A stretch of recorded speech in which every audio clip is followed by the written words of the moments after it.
ಅತ್ಯಂತ ಮಹತ್ವದ ಜನರನ್ನ ಸಂಕಷ್ಟಕ್ಕೆ ನೂಕುವಂತ, ಭಾರತ ದೇಶದ ಜನತೆಯನ್ನು ಭಯದಲ್ಲಿಡುವಂತ ಒಂದು ದೊಡ್ಡ ಪ್ರಕರಣ ಈಗ ನಡೀತಾ ಇದೆ. ಪ್ರಾರಂಭದಲ್ಲಿ ನಾವು ಸಂವಿಧಾನದ ಪೀಠಿಕೆಯನ್ನ ಓದಿದ್ವಿ, ಪ್ರತಿಜ್ಞೆ ಮಾಡಿದ್ವಿ. 1949ರಲ್ಲಿ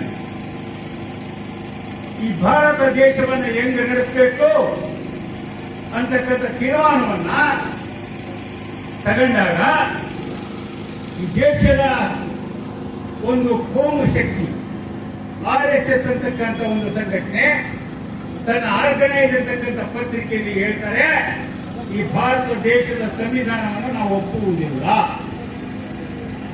ನಮ್ಗೇನಿದ್ರು ಮನುಸ್ಮೃತಿಯೇ ನಮ್ಮ ಸಂವಿಧಾನ ಅಂತಕ್ಕಂಥ ಮಾತನ್ನು ಅವರು ಹೇಳ್ತಾರೆ. ನಂತರ ಏನಾಗುತ್ತೆ, ಎಂತ ಅದ್ಭುತವಾದ ಸಂವಿಧಾನ ಭಾರತದ್ದು ತಮಗೆ ಗೊತ್ತಿರಬೇಕು. 8 ಧರ್ಮಗಳ ಸಮಾಗಮ ಇದ್ದೀರಿ. ಭಾರತದಲ್ಲಿ 3000ಕ್ಕೂ ಹೆಚ್ಚು ಭಾಷೆಗಳಿದ್ದವು.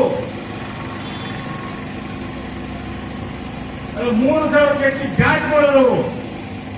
25,000 ಉಪಜಾತಿಗಳಿದ್ದವು. ಒಟ್ಟಾರೆ ಇವತ್ತು ಜನಗಣತಿ ಪ್ರಕಾರ 5,000 ಜಾತಿಗಳು ಸಮುದಾಯನ ಪಟ್ಟಿ ಮಾಡಿದ್ದಾರೆ. ಅಷ್ಟು ಮಾತ್ರ ಅಲ್ಲ, 121 ಪ್ರಮುಖ ಭಾಷೆಗಳು. ಮಾತೃಭಾಷೆ ಉದಾಹರಣೆಗೆ ನಮ್ಮ ಈ ಭಾಷೆ ಅಂದ್ರೆ ಅಂತ ಅನೇಕವಲ್ಲ, 19,569 ಭಾಷೆಗಳು ಭಾರತದಲ್ಲಿ. ಇಂಥ ದೇಶನ ಎಷ್ಟು ನಂಬಿಕೆಗಳದವ್ರಿ? ನಮ್ಮ ಕನ್ಯಾಕುಮಾರಿ ಪರಮೇಶ್ವರಿ ದೇವಸ್ಥಾನ ಇಟ್ಟಿದ್ವಿ, ಹಂಗ ನಮ್ಮ ರೋಡ್ನೆ ಬಂದ್ರ ದುರ್ಗಮ್ಮನ ಗುಡಿ, ನಮ್ಮೂರು ಎಂಟೆ ಆಗ ನಮ್ಮವ್ವ ದುರ್ಗವ್ವ ಕೋಳಿ ಗುಡಿ ಕೇಳ್ತಾವ, ಕನ್ಯಾಕುಮಾರಿ ಪರಮೇಶ್ವರಿ ಕೇಸರಿ ಕೇಳ್ತಾವ. ಎಷ್ಟು ವೈವಿಧ್ಯ!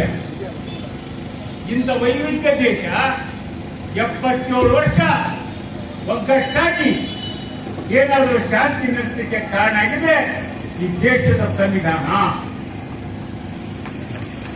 ಅಷ್ಟು ಮಾತ್ರ ಅಲ್ಲ, ಈ ಸಂವಿಧಾನ ಕರ್ನಾಟಕದ ಒಬ್ಬ ಕುಡಿ ಕಾಯ್ತಕ್ಕಂಥ ಸಿದ್ದರಾಮಯ್ಯ ಅವ್ರನ್ನ ಮುಖ್ಯಮಂತ್ರಿ ಮಾಡಲಿಕ್ಕೆ ಸಾಧ್ಯ ಇದೆ. ಚಹಾ ಮಾಡುವಂತ ಒಬ್ಬ ನರೇಂದ್ರ ಮೋದಿ ಈ ದೇಶದ ಪ್ರಧಾನಿ ಆಗಲಿಕ್ಕೆ ಸಾಧ್ಯ ಆಗಿತ್ತು. ಇಂಥ ಸಂವಿಧಾನವನ್ನು ಬಳಕೆ ಮಾಡಿ ಇದರ ಶಕ್ತಿಯನ್ನು ನಾಶ ಮಾಡಿ ಈಗ ಮತ ಪರಿಷ್ಕರಣೆ ಇಲ್ಲಿ ಬಂತು ನಮ್ಮ ಕಡೆ. ಏನದು ಮತ ಪರಿಷ್ಕರಣೆ? ಬಹಳ ಜನ ಕಾಮೆಂಟ್ ಹಾಕಿದ್ದಾರೆ. ಚೆನ್ನಪ್ಪ ಏನಾಗಿದೆ ಗೊತ್ತಾ? ಅರೆ ಸತ್ತಕ್ಕಂಥ ಜನನ ಒಟ್ಟಿಂದ ತೆಗಿಬಾರ್ದೇನ್ರಿ? ಭಾರತ ದೇಶದಲ್ಲಿ ಯಾರೇ ಭಾರತೇಶರು ಬಂದರು ಮುಸ್ಲಿಂ ತೆಗಿಬಾರ್ದ? 2 ಕಡೆ ಓದಿದ್ದನ್ನು ಒಂದು ಕಡೆ ರದ್ದು ಮಾಡಬಾರ್ದ? ಯಾರು ಮಾಡಬಾರ್ದು?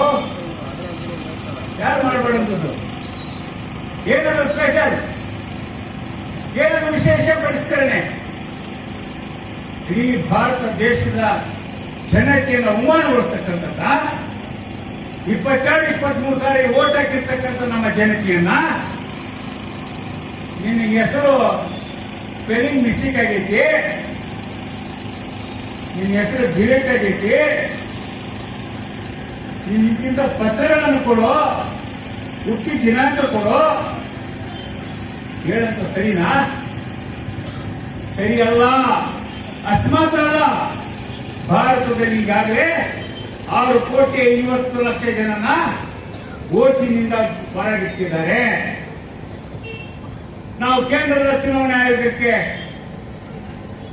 ನೇರವಾಗಿ ಪ್ರಶ್ನೆ ಮಾಡಿದ್ವಿ, ಸರಿಯಪ್ಪ 650 ಕೋಟಿ ಜನ ಹೊರಗಿಟ್ಟಿಯಲ್ಲ, ಎಷ್ಟು ಜನ ಈ ವಿದೇಶದ ಮುಸ್ಲಿಂ ತೋರ್ಸಪ್ಪ. ಕೇವಲ 6 ಜನ ಸಿಕ್ಕಿರೋದು ಪ್ರಮಾಣ, ಬರೀ 6 ಜನ ಅಂದ್ರೆ 200 ಜನ ಕಟ್ಟಿ ಏನು.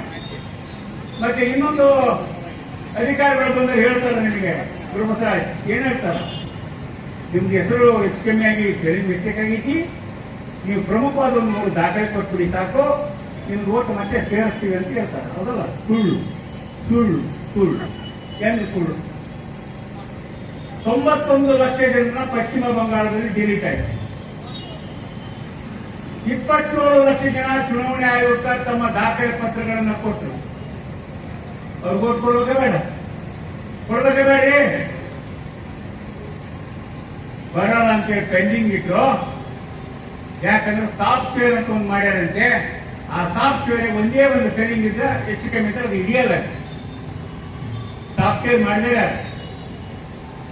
ಸ್ವಾಮಿ ನಾನು ಬದುಕಿದ್ದೀನಿ, 30 ವರ್ಷ ಇದೇ ಊರಲ್ಲಿದ್ದೀನಿ, 40 ವರ್ಷ ಇದೇ ಊರಲ್ಲಿದ್ದೀನಿ, 22-23 ಸಾರಿ ಮತ ಹಾಕಿದ್ದೀನಿ, ಅಕ್ಕಪಕ್ಕ ಬರ್ಕ ಹೆಸರು ತಿಂಚಿಕ, ಅದು ನಿನ್ನ ಕೆಲಸ ಆಗಬೇಕಾಗಿತ್ತು, ನನಗೆ ಕೆಲಸ ಹಾಕಿದೀಯಾ, ಸರಿನಾ ಇದು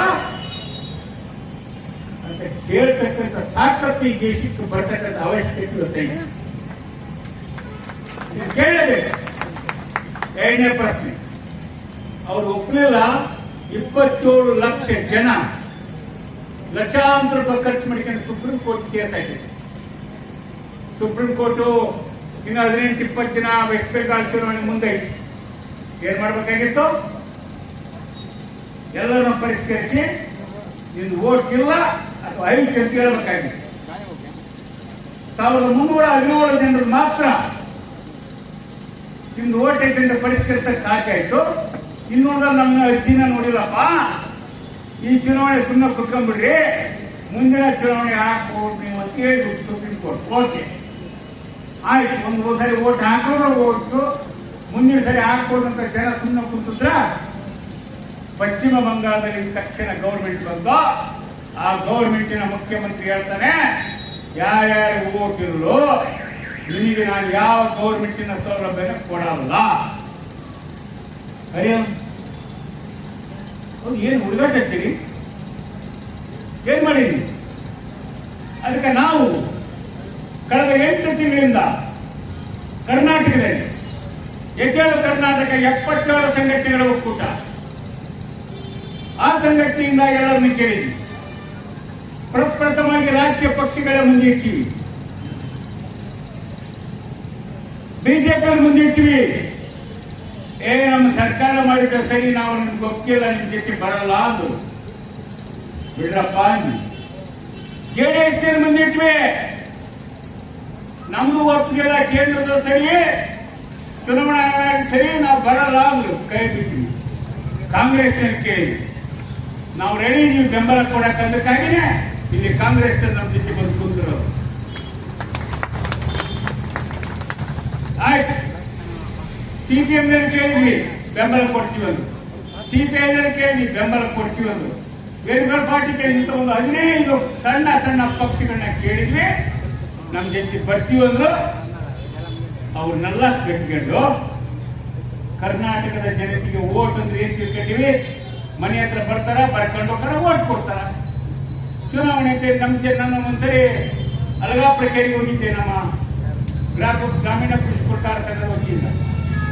ನೋಡ್ರಿ, 1,000 ಜನ ಹೆಣ್ಮಕ್ಳು ಇದ್ರಲ್ಲಿ, ಆ 1000 ಜನ ಹೆಣ್ಮಕ್ಳು ಓಟ್ ಹೋಗಿದ್ರು. ಹೋಗ್ರು ಬಿಡ್ರಿ, 500,000 ಕೊಟ್ಟಿದ್ರು ಆ ಪಾರ್ಟಿಯವರು, ಓಟ್ ಹಾಕ್ಬೇಕಾಯ್ತು. ಅಷ್ಟ ಅಲ್ಲ ಅಮ್ಮ, ಅಷ್ಟ ಅಲ್ಲಮ್ಮ, ನೀವು ಈ ದೇಶದಲ್ಲ, ನಿಮ್ಮನ್ನ ಹಾಳು ಮಾಡ್ತಾರ, ನೀವು ಯಾರು ಕೇಳ್ಕೊತಿ, ಯಾವ ಸೌಲಭ್ಯ ಸಿಗಲ್ಲ ಅಂತ ಹೇಳಿದ್ಮೇಲೆ ಕಂಗಾಲ ಅದು.